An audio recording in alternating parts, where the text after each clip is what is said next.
Your body's made to be adaptable, to adapt to a variety of different environmental conditions. But there's a catch. With that great freedom comes the possibility of great error. The fact that your body is malleable, the fact that it can change, that it can operate in different ways, makes your body extraordinarily complex. Now, some parts of your body are specifically more adaptable than others. Other parts of your body are more like a machine. So let's talk about these adaptable, or in other words, subtle parts of your body. Any organ that's an organ of communication is going to be subtle. Your nervous system, your endocrine system are organs that have to communicate and coordinate between various different parts of your body so that they all act in a synchronous manner. And that is clearly complex. And if something goes wrong with that communication system, the whole system will be out of whack. And I'm putting it in this category of communication, is your thinking faculties, the parts of your body that have to bring all the information together and make sense of it. Any of your organs or bodily systems that are responsible for absorption of things from the outside environment can be easily affected by the environment. So, for example, your lungs breathing in oxygen, your sense organs, and your GI tract. These can also have a big effect on the rest of your body, on every system of your body. So let's go through them one by one. Lungs. In general, oxygenation, which is called your prana vahasrotas in Ayurveda. Breathing gives you life. Breathing influences all the movements in your body, the level of tension in your body, and you can see that emotions affect your breathing rate, and your breathing rate affects your emotions. So there's a subtle effect between your breath and the rest of your body. The digestive tract. When you eat something, it has an effect on you. In fact, that's one of the main premises of Ayurveda, that your diet makes a difference, right? And that's pretty subtle. People don't always know what to eat to make them more healthy, which herbs to use, etc. And all of the medicine from those herbs and from that food is absorbed through the digestive tract. Now, there's a lot of nerves in your digestive tract also, and so there's this kind of mind-gut connection that has become a very popular topic recently. Your microbiome in your gut, which isn't even you, has a big effect on your emotions and therefore how you feel affects your decisions, your life, really. Your circulatory system.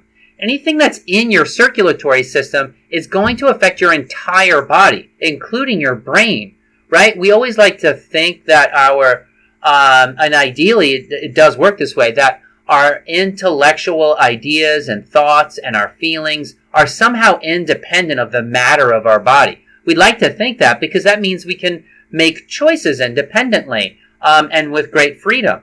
However, the fact is that our mind is affected by how we feel, is affected by our body. And so anything that's in our circulatory system is going to, anything that changes our blood chemistry is going to affect our entire body. And also we have to think about your circulatory system, not so much as what we're putting into the tissues, but also what we're taking out. In other words, the waste products and their removal from the body also has a big impact, a huge subtle effect on our body. And that's why Ayurveda is so concerned with eliminating toxins.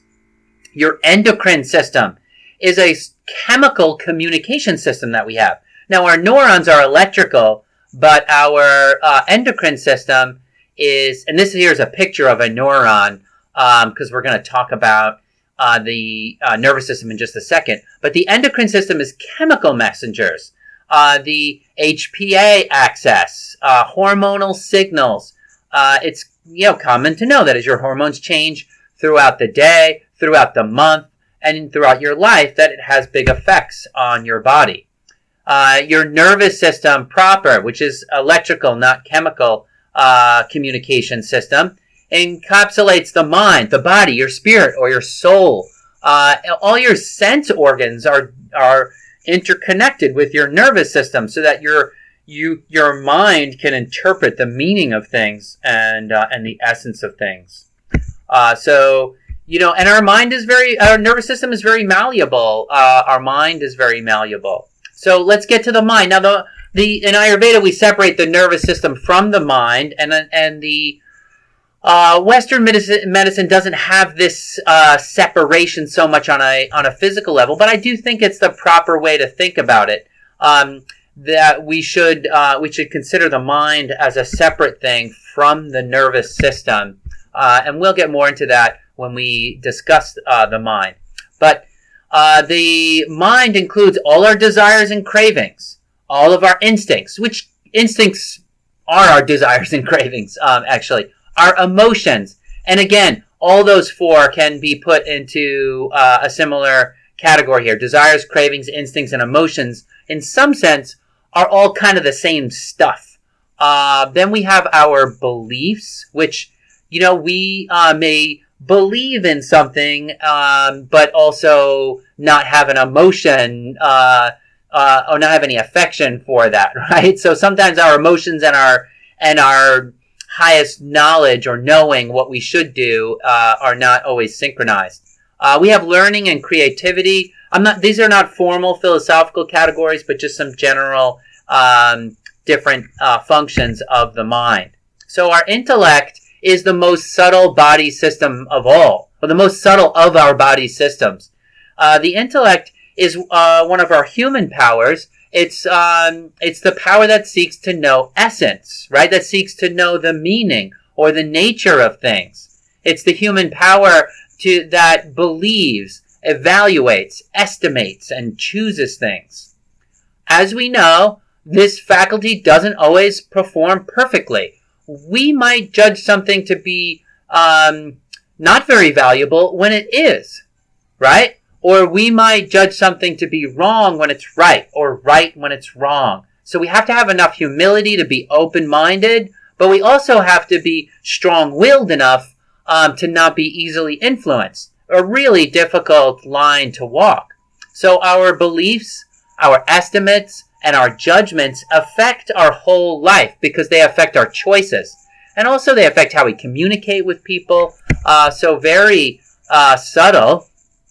Your worldview and your beliefs, which are in the mind, are really get at the crux of what is most subtle in our bodies, right? Subtle is about the spirit, and it's more etheric in nature. The gross quality is about the body and more earthy in nature. So all beliefs clearly fall into the subtle category, not the gross category. Beliefs can include beliefs about yourself. They can include beliefs about how the world works, what reality is like, and the nature of God or divinity. Right? What you think the world is like has a huge effect on your lifestyle. If you think the world is survival of the fittest, or dog eat dog, or a hard and cruel place, you're going to make different decisions than a person who believes the world is a loving place of support and full of forgiveness, where the good always wins, right? If you're in the survival of the fittest mode, you could be easily threatened. But if you believe the world is a loving place of support and you act out of that, then you're going to have more trust. Now, I'm not saying that you should always be trusting. I don't want to look at this superficially, but we have to really challenge what we think about the world and the kind of place it is in order for us to act well. How much do you trust people? How much do you need to protect yourself? What about your notion of who God is? What divinity looks like? Is divinity a impersonal, indifferent force like in Star Wars? Or is your idea of divinity an old man in the sky that judges you somewhat indifferently? Or is that vision of divinity a God the Father, a fatherly figure that loves you? Is it do you have a pagan worldview where where nature at all is what is, right? Or a scientific point of view, which is it's all materialism, and there is no divinity. Those are all very different worldviews that have a very different outcome on how we are in the world, because we make decisions based upon what we most deeply believe. Not what we always profess to believe in, but what we actually have faith in. That's determines how we act and how we respond. So yeah, that has obviously a huge impact on what you do in your life. All right, now let's go into some things that increase subtle.